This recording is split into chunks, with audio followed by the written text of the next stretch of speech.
নমস্কার, আমি অনন্যা। কৃষ্ণা বসুর লেখা একটি সামান্য চিঠি। শ্রীচরণ কমলেশু, মাগো কেমন রয়েছ তুমি? কিছুই জানি না। আমি ভালো নেই, কিছু মাত্র ভালো নেই। আমি কি সমস্ত ছেড়ে চলে যাব মাগো? কার কাছে যাব? বলো, কে রয়েছে আমাকে নেবার? তুমিও আশ্রিত জানি দাদার সংসারে। জুতিয়ে বেঁকিয়ে দেব মুখ বলে তোমার জামাই কাল রাতে গর্জন করেছে, চড় মেরেছিল জোরে।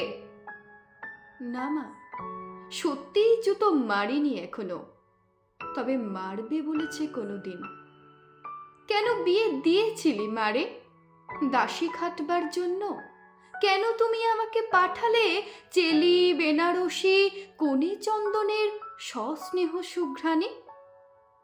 আজ 15 বছর ধরে ঘর করে সেবা করে মুখ বুজে থেকে তার কাছে সত্যি কথা জানতে চেয়েছি।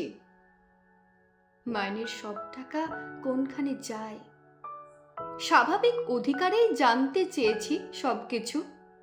তখনই জুতিয়ে বেঁকিয়ে দেব মুখ বলে আমাকে শাসায়। মাগো, আমি কার কাছে যাব? ছোটন তোতন খুব ছোট্ট আছে আজও।